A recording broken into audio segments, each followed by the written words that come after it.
What if the vampire stories that terrify us aren't fiction? What if the most infamous blood drinker in history wasn't a Cape Transylvanian nobleman, but a woman, a real woman from history, who lived, breathed, and killed in a world of unchecked power, ancient superstition, and grotesque indulgence? Her name wasn't Dracula. Her name was Elizabeth Bathory. This is not a fairy tale. It's not Hollywood. This is the real-life account of a Hungarian countess whose obsession with eternal youth turned into a reign of terror drenched in blood, literally. Official court records accused her of killing 80 girls, but the whispers, the witness accounts, the hidden testimonies suggest she may have butchered over 650 innocents. She believed their blood was magic, that it would keep her beautiful, that it would keep her young, and she was willing to do anything to keep that illusion alive. We're about to uncover the secrets of her torture chamber, where iron maidens clamped shut on living flesh, where needles slipped under fingernails, where girls were stripped, drained, and left to bleed out in icy basins. And all of it, every last horror, was carried out behind the thick locked doors of her ancient castle. By the end of this video, you will understand how the most powerful woman in Hungary became its most feared predator, and why her gruesome legacy was buried, twisted, and almost erased by those who feared what it revealed. And if you're ready to dive into more shocking historical secrets that textbooks won't tell you, hit that subscribe button, because we're just getting started. To understand how such a monster could be born, we have to begin at the very root. The year was 1560, and Elizabeth Bathory was born into one of the oldest, richest, and most powerful noble families in all of Hungary. The Bathory lineage stretched deep into the medieval past. Kings, warriors, voivodes, and voyeurs, but behind their glittering coats of arms was rot. Elizabeth's family tree was tangled with incest. Her uncle was rumored to be a devil worshipper, her aunt, a known sadist who trained her servants with whips and chains, and her brother, an infamous drunk with a violent streak. This was no ordinary aristocracy. This was a nest of privilege, paranoia, and depravity. And Elizabeth? She was the crown jewel. From childhood, she was brilliant, fluent in Latin, Greek, German, and Hungarian. She studied philosophy and science, spoke eloquently, and commanded attention, but intelligence alone couldn't shield her from the darkness in her blood. At just 11 years old, she was betrothed to Ferenc Nadasdy, a nobleman who would later be called the Black Knight of Hungary, a man feared on the battlefield, known for impaling Turkish soldiers and leaving their corpses to rot as warnings. At just 15, she married him, Gikurin, and was gifted a remote castle in the Carpathian Mountains. This is where the nightmare began. At Chesta Castle, nestled in the forested hills of modern-day Slovakia, Elizabeth ruled like a queen. Her husband was often away at war, leaving her in full control of the estate and its hundreds of servants. But her idea of discipline quickly veered into sadism. Servants whispered about her punishments. One girl, accused of stealing a silver spoon, had her fingers broken one by one. Another was stripped naked and doused in honey, left outside overnight to be devoured by insects. These weren't isolated incidents. They were the start of a pattern, but her cruelty was only just beginning. After her husband's death in 1604, something inside Elizabeth snapped. No longer tethered by a warrior's presence, she spiraled deep into darkness, obsession, and madness. She became convinced that her beauty, which had once been the talk of the courts, was beginning to fade. Then one day, a servant girl made a mistake. As the story goes, Elizabeth slapped the girl in a fit of rage, drawing blood that splattered on her hand. Later that night, she stared at her skin and swore it looked smoother, younger, brighter. It was a delusion, a hallucination perhaps, but in that moment, it became her truth. From that day forward, Elizabeth Bathory wasn't just a noblewoman, she became a predator. Girls began disappearing, first from nearby villages, then from farther afield. At first, she lured peasant girls with promises of work at the castle. When the supply of poor girls began to run dry, she turned to the daughters of lesser nobility. She opened a finishing school for noble-born girls, who were never seen again. What happened to them? Inside the castle walls, Elizabeth had built a chamber of horrors. Eyewitnesses, servants, guards, and even clergy later testified to the unthinkable. Girls chained naked to walls, their skin sliced open with razors. Others beaten until their flesh fell away. Some were burned with red-hot irons. One witness swore he saw a girl forced to eat her own flesh. Another spoke of bodies strung up by their ankles, throats slit, drained into copper basins. And always, the Countess was watching, smiling, bathing, She soaked herself in the blood of virgins. She drank it. She rubbed it into her face like lotion. In her twisted mind, this was no longer murder. It was medicine, a grotesque form of skincare, a ritual, a necessity. And still, no one stopped her. Why? Because she was Bathory. Because she was nobility. Because she was untouchable. Local officials looked the other way. Priests said nothing. Families were afraid. Who would challenge a woman whose family tree stretched to royalty? Who dared accuse the Lady of Sheshte of bathing in blood? For nearly 25 years, no one. But even monsters can't hide forever. And then came the whisper. A single letter, written by a desperate Lutheran pastor who could no longer stay silent. He wrote to the royal court in Vienna, warning them that something unspeakable was happening at Sheshte Castle, that the noble girls sent to Countess Bathory's finishing school were never seen again, that servants were disappearing, that villagers spoke of screams in the night and wagons filled with corpses. At first, the Habsburg crown hesitated, but then the rumors intensified. Noble families began asking questions, and the stench of scandal threatened the fragile balance of aristocratic power. They could not ignore her any longer. Enter György Thurzo, the Palatine of Hungary, a man of status, cunning, and political ambition. Thurzo was dispatched by King Matthias II himself to investigate the Countess. But make no mistake, this wasn't about justice. It was about containment, about preserving the illusion of nobility's divine grace, about silencing a scandal before it reached the ears of Europe's courts. Thurzo knew he needed undeniable proof, and so, on the icy night of December 29th, 1610, he rode through the darkness to Sheshte Castle, with armed guards and a royal decree. What he found inside was worse than anything he could have imagined. In one room, they discovered a young girl, barely alive, bleeding from open wounds, her body mangled by repeated torture. In another, they found two more girls, dead on the floor, their limbs twisted, eyes open in frozen terror. And in the dungeon, they uncovered dozens of corpses, some freshly killed, others in various stages of decay. Their flesh bore the marks of unspeakable torment, bite wounds, burn scars, bruises in the shapes of shackles and chains.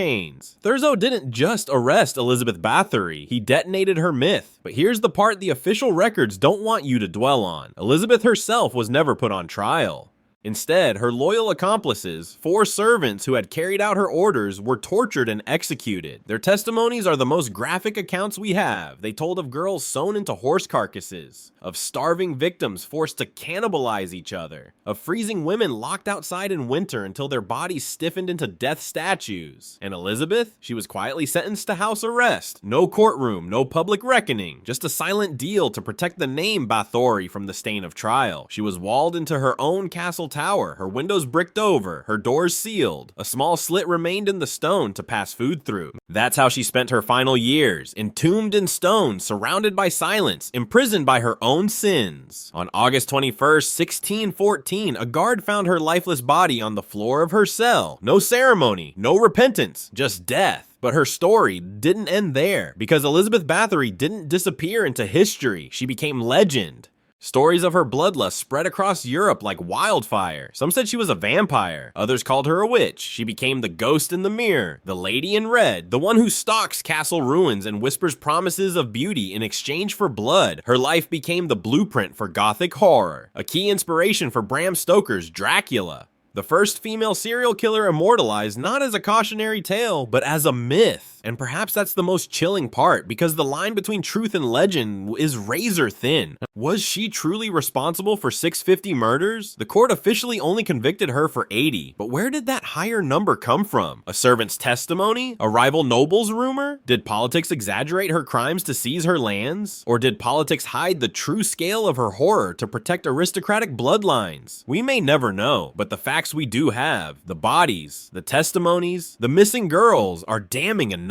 Elizabeth Bathory wasn't just a serial killer. She was a product of a world where wealth could smother morality, where status could rewrite justice, where power didn't corrupt, it concealed, and yet she was human. A woman so terrified of growing old, so obsessed with her fading reflection, that she turned herself into the thing she feared most, a creature of decay, a being frozen in horror, preserved not by youth, but by fear. The ultimate irony? The woman who bathed in blood to preserve her beauty is now remembered not for her charm, her wit, or her youth, but for her cruelty, for her monstrosity, for the scream of the girl behind the bricked wall, forever young, forever monstrous. If these dark corners of history fascinate you, hit that like button, subscribe for more shocking historical secrets, and tell us in the comments, was Elizabeth Bathory a monster made by madness, or by the system that let her thrive? And remember, sometimes the scariest stories are true. There's a reason Elizabeth Bathory's story haunts not just textbooks, but folklore, nightmares, and the shadowy corners of popular culture. It's because she embodies a rare intersection where real, historical atrocities become myth, and myth conceals deeper truths. Let's peel back another layer. The number 650, it's been repeated so many times that it echoes like a chant, a blood-soaked legend. But here's the shocking truth. That figure came not from official court records, but from a single piece of testimony. One servant, under duress, claimed to have seen a ledger in the Countess's own handwriting, listing the names of 650 victims. The ledger was never produced. No one else saw it, but once the number took root, it became gospel. Now ask yourself, why would a servant fabricate such a number? Or why would the court quietly lose a document so damning? Either way, one truth is unavoidable. The stories of what Elizabeth did to those girls are not isolated. They are corroborated again and again by surviving letters, by testimonies given under pain of death, and by the sheer number of vanished women never accounted for. And yet, none of this happened in secret. Chester Castle wasn't in the middle of nowhere. It was a bustling estate. People came and went. Food was delivered, parties were held, dignitaries visited, and still the mutilations continued. It is perhaps the most disturbing element of all, the complicity of silence. You see, Elizabeth's victims weren't just the girls who bled and died. They were the witnesses who said nothing, the nobles who let her continue, the priest who heard confession and offered no absolution. Even Thurzo, the man credited with ending her reign, was her cousin. He didn't charge her in court. He buried her behind stone, because exposing her would expose them all. This is the part history books whisper about, but rarely admit, because Elizabeth Bathory wasn't a lone killer. She was a symptom. A reflection of a time where violence was normalized, where the aristocracy believed they were chosen by God, and where cruelty could masquerade as discipline, as long as it wore a noble's cloak. And what of the four accomplices? Ilona Jo, Dorothea Sentes, Janos Uivari, and Katerina Benica. Their executions were brutal. Some had their fingers torn off with hot pincers before being burned alive. But even in their confessions, they painted themselves not as sadists, but as instruments of the Countess's will. They said she gave the orders. She chose the methods. She relished the screams. They said she would laugh when the girls begged for mercy. And this laughter, the image of a noble woman soaked in blood, laughing at the suffering of the innocent, has become one of the most haunting visuals in all of history. But what drove her there? Vanity? Madness? A life of unchecked power? Some historians point to porphyria, a rare blood disorder that causes sensitivity to sunlight and can induce hallucinations. Others suggest epilepsy or even syphilis, but none of these theories truly account for the sheer scale, the premeditation, the escalation over time. This wasn't spontaneous violence.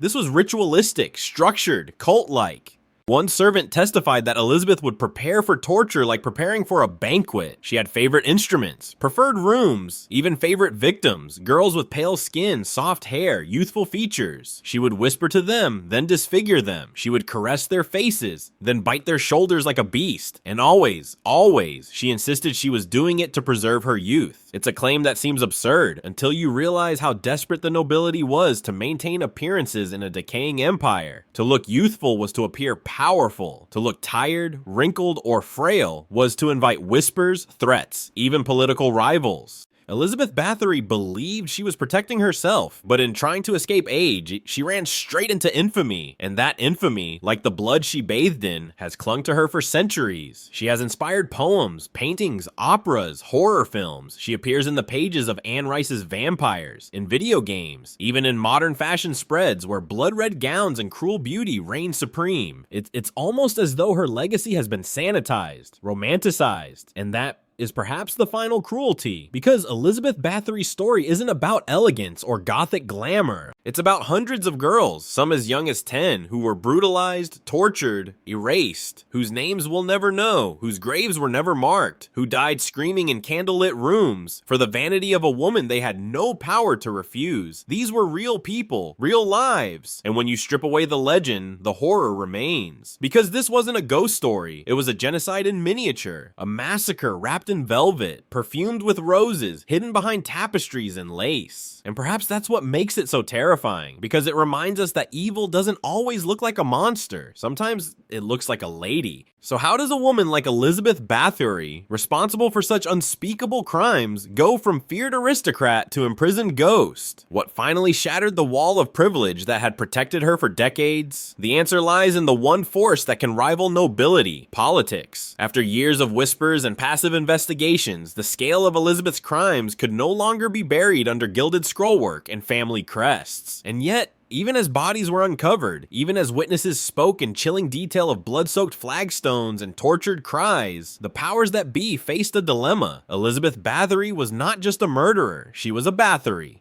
One of the oldest and most powerful families in Central Europe. She was related to kings, married into generals, and deeply woven into the elite fabric of Hungarian aristocracy. Bringing her to public trial meant exposing the rot at the heart of their rule. It meant risking rebellion, scandal, and the collapse of public trust. And so, György Thurzo made a deal. He presented Elizabeth not as a criminal, but as a madwoman. He painted her atrocities not as the acts of a cold-blooded killer, but as symptoms of hysteria. He preserved her title, her dignity, and most importantly, her lands. Her estate was quietly confiscated and absorbed by the crown. Her reputation was managed with clinical precision. No public trial, no execution, just disappearance. Behind a sealed stone wall in her own castle, Elizabeth Bathory lived out her final years like a ghost in her own legend, and it is in that silence, those years spent entombed without sunlight, companionship, or justice, that her legacy fermented. She was no longer just a noblewoman, she became a symbol. To some, a warning of female ambition gone unchecked. To others, a reminder of the corruption and moral decay at the heart of nobility. But to the masses, the commoners, the storytellers of the old world, she became something far more enduring. A vampire. Not the romantic cape-wearing count of Victorian fiction, but something older, rawer, and infinitely more terrifying. The kind of creature that doesn't need fangs or coffins, only power. Elizabeth Bathory became the Ur-mother of blood myth, the Lady of Shadows, the one who drinks the essence of the young to feed her vanity. And therein lies the grand irony. She tried to escape time, but time had other plans. Today, we don't remember her as a beauty. We remember her as a monster. We remember her for her screams, not her silence, for her cruelty, not her class, for the blood she spilled, not the bloodline she came from. In trying to live forever, she ensured her name would be dragged through eternity, not in praise, but in horror. And what can we, hundreds of years later, take from this grotesque saga? Perhaps it's this: that power without accountability breeds monsters. That obsession, left unchecked, curdles into madness. And that history, far from being a parade of noble names and great deeds, is often written in the blood of the voiceless. Elizabeth Bathory wasn't just a serial killer. She was a mirror, held up to the ugliest parts of humanity, to our fear of aging, to our lust for control, to our willingness to look the other way when the powerful do the unthinkable. And as long as we remember her, not as myth, but as a human who chose evil again and again, we might prevent another monster from slipping through the cracks. So now, it's your turn. If these dark corners of history fascinate you, if you believe that the past holds the keys to our darkest truths, hit that like button, subscribe for more shocking historical secrets, and tell us in the comments: was Elizabeth Bathory the greatest serial killer of all time? Or was she a scapegoat, worm, sacrificed to hide an even deeper web of aristocratic rot? Either way, her story is one history tried to bury, and now it's back from the grave.